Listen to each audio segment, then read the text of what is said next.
So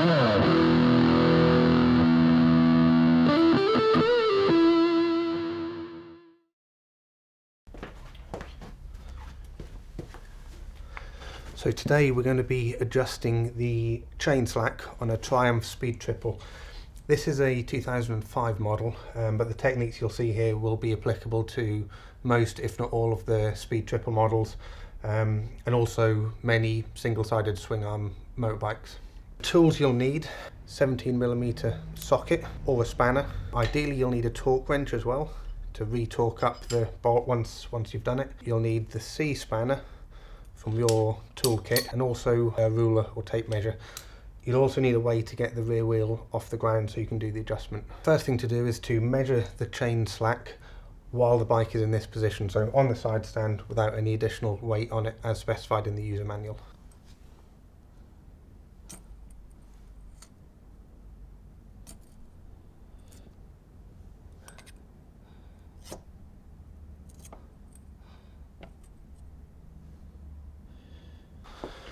So quite difficult to see from that video, but the measured slack there was about 40mm at its loosest point. So you've got to check the specifications carefully because it varies for each bike and also depending on the age of the bike.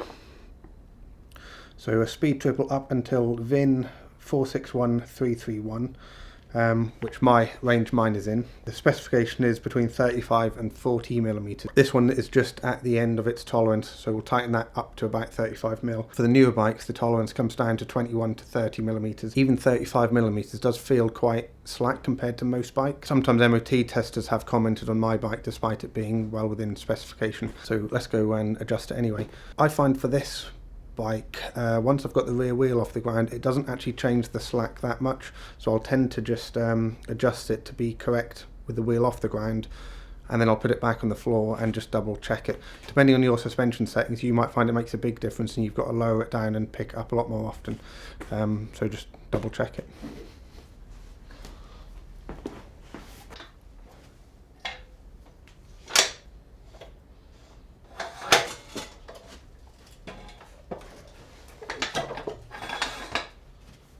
Okay, so behind your rear sprocket is the drivetrain adjuster clamp bolt. So this just like pinches together on an eccentric hub type thing.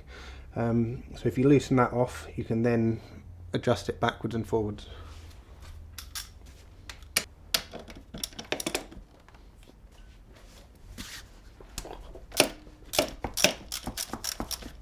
Now need your C spanner. So this is quite annoying to use, but behind here,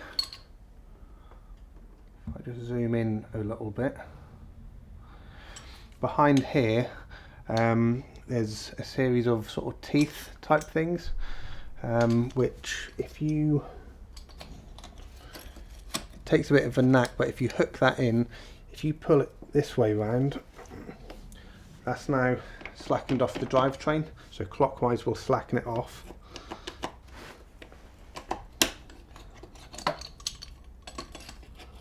So putting it underneath,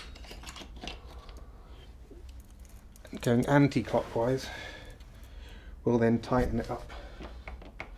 So just keep tightening it up or loosening it until you reach your specified tightness. So I tend to do it at the tighter end of the range, because it will obviously slacken over time as the chain starts to wear.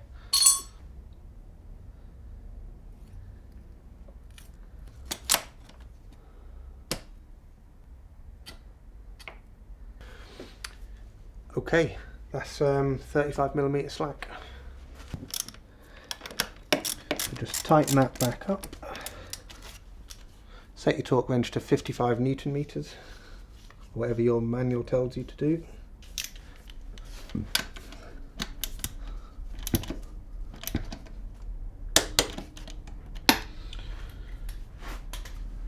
Right then.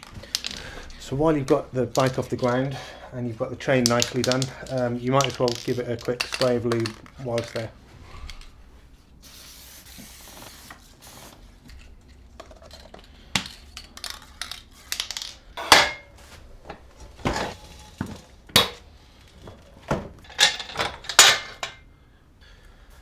Alright, so one last check while it's back on the grind to make sure it's still within specifications, and that's all there is to it. The manual recommends you do this job every 500 miles. Once you start doing it, and whether you do or don't need to adjust it, you'll soon get a feel for how often you should be doing it for your bike in your riding conditions. It's possibly in my head, but when the chain is too slack and sloppy, you can kind of feel it when you accelerate away. But more important than that, if you're running with a too slack or too tight chain, it's going to wear much more quickly, and you're going to have to change your chain and sprocket, so that's going to cost you a lot more time and money. Still an easy enough job, but significantly more expensive than just doing this in a timely fashion. So yeah, that's all.